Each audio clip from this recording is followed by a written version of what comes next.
So you all seem to enjoy my previous no-cook camping meal ideas video, so I figured I'd make you another one. Hey friends, how's it going? Welcome back. My name's Jane Sarche. I write recipes for a living. This is Myrtle, my gorgeous Volkswagen camper van, and you guys want to stay tuned because Myrtle is about to get pimped. See that fun video coming up soon. But until then, let's enjoy a little no-cook feast. Okay, so first up we've got this carrot and cheddar roll, which sounds simple, and it is, but oh my goodness, it tastes incredible. So grate some mature cheddar cheese and a fresh carrot together, mix with a little mayo, some salt and pepper, and then stuff it into a buttered crusty roll or a baguette. Now I don't want to use a ton of mayo here, it's just enough to kind of moisten it a little bit and to start to bind it together. By mixing the carrot through with your grated cheese, you're going to get some veggies into your meal, which is a good thing, but it's also going to stretch the cheese to serve more people, making this an extremely budget-friendly option.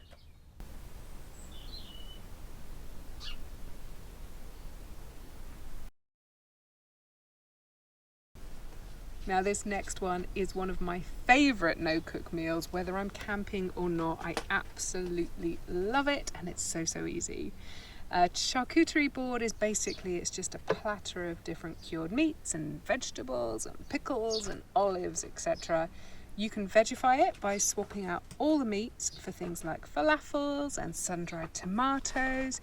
You can have various dips like hummus and guacamole and salsa, and honestly, the world is your oyster. It's just such an easy, such a delicious meal, and it's great fun to just sit around with your friends and just pick out.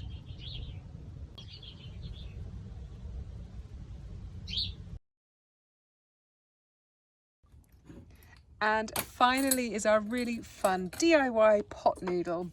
Now, not only is this great fun to make, but it also tastes a bazillion times better than a regular pot noodle.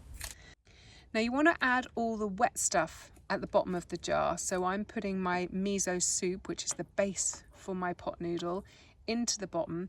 You can get these in little sachets, which are really handy to keep in your camp kitchen, or you can buy a jar of it, in which case just add a teaspoon or so to the bottom of your jar. Then I'm going to pop in some veggies, and I'm using tofu as my protein, and I've shown you this tofu before. It's amazing. It's really firm and dry. It's really heavily smoked as well, so honestly it just tastes like bacon, really. If you don't want to use miso, or you can't get hold of it, then you could use a stock cube. I'd probably go for maybe 1/4 to 1/2 of a stock cube per jar, because they're really salty, they're really strong flavoured. So just bear that in mind. I wouldn't put a whole one into one portion. It's probably going to be too overpowering. Now, one downside of making these pot noodles inside a glass jar is that if you're going to keep them in a fridge for any time and then you go and pour boiling water on top of it, there's a chance that your glass could crack. So in an ideal world, skip the pretty glass jar and use a stainless steel food flask instead. I'm topping off my pot noodle with obviously my noodles. Now I'm using rice noodles, and they don't need cooking as such, you just need to soak them in hot water.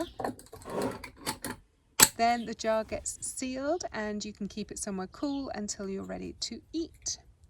At which time all you need to do is boil a kettle and then fill the jar halfway up with the boiling water.